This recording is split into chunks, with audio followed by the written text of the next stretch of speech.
महाराष्ट्रातील सुप्रसिद्ध शाहीर राजेंद्र कांबळे साहेब या ठिकाणी आलेले आहेत। त्यांचं आपण टाळ्या वाजवून स्वागत करूयात। जे या आंदोलनाला पाठिंबा देण्यासाठी आलेले आहेत त्या सर्वांचं मी स्वागत करतो।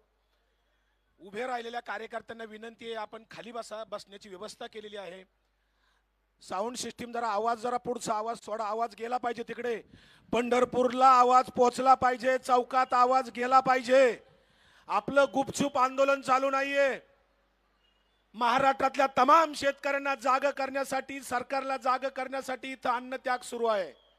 शेतकऱ्यांचा आक्रोश मांडण्यासाठी आमदार युवा नेते रोहितदादा पवार इथं कालपासून आणि त्यांच्या सोबत आम्ही सगळे 20-25 लोक अन्नत्याग करत आहोत। आणि आपला पोरगा जेव्हा इथे उपोषणाला बसतो तेव्हा बाप मात्र अस्वस्थ झाल्याशिवाय राहत नाही। ते राजेंद्र दादा सुद्धा इथे येऊन बसतात, कारण पोरगा कुठेतरी अन्नत्याग करतोय। कुणासाठी करतायत? काय रोहित दादांचा सातबारावर काय कर्जाचं माफी मागायची का त्यांना? कुठं रोहित दादा स्वतःसाठी कर्ज माफी मागतायत का? अरे ज्या महाराष्ट्रातल्या तमाम शेतकऱ्यांना कोणी वाली राहिलेला नाही, वाचाळवीरांनी या महाराष्ट्रामध्ये पीठ महाग केलेला आहे, त्या वाचाळवीरांना उत्तर देण्यासाठी मी मुद्दामून उभा राहिलेलो आहे इथे। थोडी तरी जनाची नाही मनाची लाज वाटली पाहिजे तुम्हाला। आपण जे काही करू शकत नाही आणि जे कोणी करताय त्यालाही तुम्ही साथ न देता कुठेतरी अश्लाघ्य भाषा वापरता, तुम्हाला लाज वाटली पाहिजे। तुम्ही या महाराष्ट्रामध्ये शोभत नाही, तुम्ही यूपी बिहारला जावा। तुम्हाला महाराष्ट्रातली संस्कृती समजलेली नाहीये। शिवशाहू छत्रपती शिवाजी महाराजांचा, महात्मा फुल्यांचा, डॉक्टर बाबासाहेब आंबेडकरांचा विचार तुम्हाला समजलेला नाही। पुण्यश्लोक अहिल्याबाई होळकर तुम्हाला समजलेला नाहीत। महाराष्ट्रातल्या ज्ञानोबा तुकोबांचा, वारकऱ्यांचा विचार तुम्हाला समजलेला नाहीये, आणि म्हणून तुम्ही अश्लाघ्य विधान करता। आज शेतकरी अस्वस्थ आहे, शेतकरी पिचलेला आहे। काय परिस्थिती आहे शेतकऱ्याची?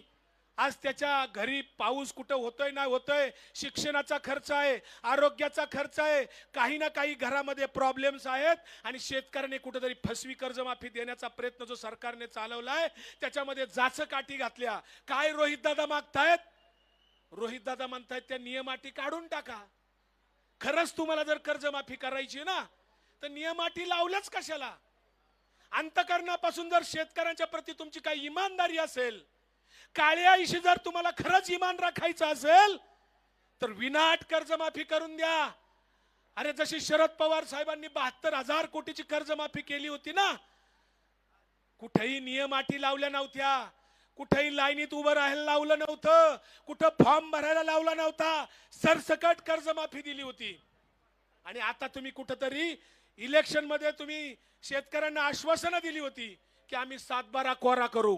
तुम्ही 7/12 तर कोरा केलाच नाही, करतही नाही, पण इतक्या अटी जाचक घातल्यात की कर्जमाफी शेतकऱ्यांना मिळू शकत नाही। आणि म्हणून रोहित दादा म्हणतात की सरसकट कर्जमाफी करा। 2 लाख करायचे तर 2 लाख का होईना पण सरसकट द्या ना। तुमची दानत आहे का? काल देवेंद्र फडणवीस साहेब म्हणले की महाराष्ट्र सरकारवरचं कर्ज फेडायला काही वेळ लागणार नाही, लगेच कर्ज फेडू शकतो। फडणवीस साहेब, अहो महाराष्ट्र सरकारवरचं कर्ज तुम्ही फेडाल तेव्हा फेडाल, पण शेतकऱ्याचा 7/12 कोरा करण्याचं जे आश्वासन दिलेलं आहे, तुमच्या फेकू पार्टीने आश्वासन दिलेलं आहे, त्या आश्वासनाची पूर्तता करण्यासाठी इथं अन्नत्याग चाललाय। आणि तुम्ही पाळलेली पिलावळ, फडणवीस साहेब तुम्ही जे स्वतः बोलू शकत नाही, तुम्ही कुठेतरी गोपीचंद पडळकरच्या माध्यमातून बोलत आहात का? तुम्ही सदाभाऊ खोतच्या माध्यमातून बोलत आहात का? फडणवीस साहेब याचं उत्तर द्या। तुम्ही जे तुम्ही स्वतः बोलत नाही, तुम्ही पाळलेल्या पिलावळीच्या मार्फत बोलता काय? सोलापूर जिल्ह्याच्या पालकमंत्र्याच्या माध्यमातून तुम्ही बोलतायत काय? कारण ही सगळी तुमची पिलावळी पाळलेली। काय बोलतायत ते? कसलं बोलतायत? अहो सर्वसामान्य कुठल्याही माणसाला ते पटणार नाहीये। आणि म्हणून ही जी काय वाचाळवीराची गँग फडणवीस साहेब तुम्ही पाळलेली आहे, त्या गँगला महाराष्ट्रातला तमाम शेतकरी, अन्नदाता शेतकरी उत्तर दिल्याशिवाय राहणार नाही। जिल्ह्यामध्ये, तालुक्यामध्ये अहो शेतकऱ्याला जात नाही हो।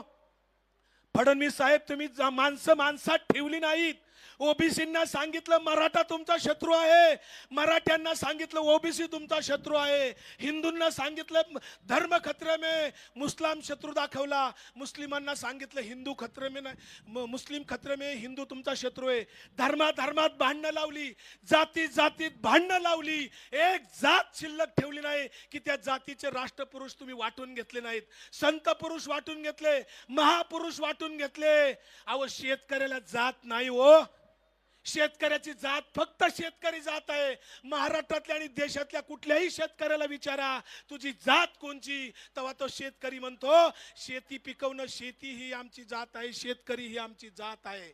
शेतकरी अन्नदाता तो ओबीसी पण आहे, तो SC ST पण आहे, तो हिंदू मुस्लिम आहे, तो मराठा आहे. वाचाळवीर जे हिंदुत्ववादी कुणी बोलतायत ना रोज, हिंदू धर्माच्या रक्षणासाठी कोणी बोलतायत ना, अहो तमाम शेतकरी, महाराष्ट्रातले लाखो शेतकरी हिंदू नाहीत का? कर्जबाजारी झालेला शेतकरी हिंदू नाही का? अहो आमचा बेरोजगार युवक हिंदू नाही का? आमच्या आया बहिणीवर रोज अत्याचार होत आहेत, त्या आमच्या आया बहिणी हिंदू नाहीत का? आणि म्हणून युवा नेते रोहितदादा पवार यांनी काही वर्षापूर्वी 800 किलोमीटरची पुणे ते नागपूर संघर्ष यात्रा काढली. आम्ही पायी चाललो का? हा नेता पायी चालतोय? अहो शरद पवार साहेबांचा वारसा आणि वसा घेऊन पुढे निघालेला हा युवा नेता, हा महाराष्ट्राचं भविष्य आहे, लक्षात ठेवा. आणि हे महाराष्ट्राचं भविष्य आपल्याला जपायचं, याच्या मागे आपल्याला उभं राहायचंय सगळ्यांना. कारण सत्तेत बसलेली लोक ही फक्त धंदेवाईक आहेत. यांना फक्त काय करायचंय? कुठंतरी शक्तीपीठ. अहो त्या शक्तीपीठला किती लोकांनी विरोध केलाय. राजू शेट्टी तिथं नखा जीव आणून लढतायत. त्या कोल्हापूर पट्ट्यातले शेतकरी, त्या शक्तीपीठ कुणी मागितलेलं नाही हो, बुलेट ट्रेन कुणी मागितलेली नाही हो. अहो किती फरक आहे. अहो आमचे पवार साहेब जेव्हा कृषी मंत्री होते ना, तेव्हा या भारताला आपण अन्नधान्य त्याच्या आधी आयात करत होतो अनेक वर्ष. पवार साहेब कृषी मंत्री झाल्यावर आपला देश अन्नधान्यामध्ये स्वयंपूर्ण झाला. शेतकऱ्यांच्या जीवावर शेती पिकली आणि पवार साहेबांच्या आणि डॉक्टर मनमोहन सिंग साहेबांच्या धोरणाच्या खाली आपला देश अन्नधान्यामध्ये स्वयंपूर्ण होऊन निर्यात करू लागला.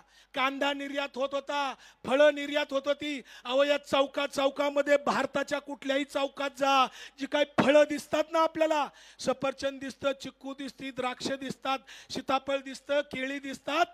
हे शरद पवार साहेबांनी जेव्हा फळबाग लागवड योजना काढली, 100% अनुदानावर फळबाग लागवड योजना काढली.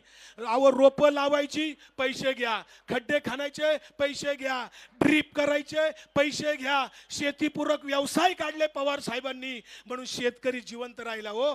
आता कुठेच शेतीपूरक व्यवसाय योजना, कुठेच शेतीपूरक धंदे, कुठलं अनुदान चालू आहे का?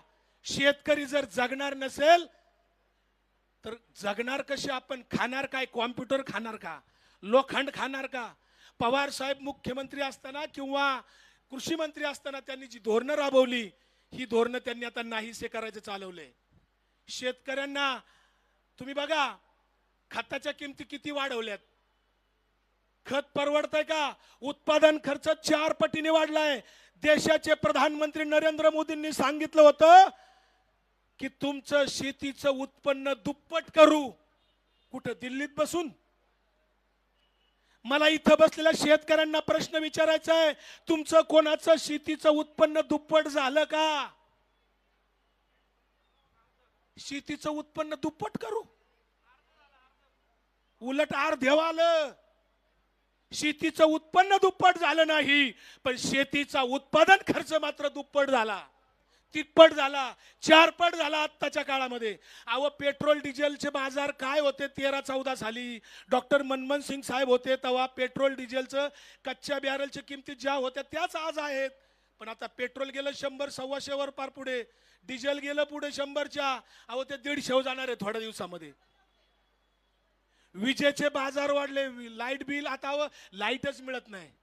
महाराष्ट्रात कुठेही जा, अहो शेतकऱ्याला 8 तास नीट लाईट नाही. 8 तास, 24 तास जाऊन द्या, 8 तास सुद्धा नीट लाईट नाही. इतकी जर शेतकऱ्याची तिथं व्यथा असेल तर पडळकर सारखे, सदाभाऊ खोत सारखे किंवा पाळलेले गँग जे फडणवीसांचे, ही पाळीव गँग लोकांनी आता रस्त्यात अडवली पाहिजे.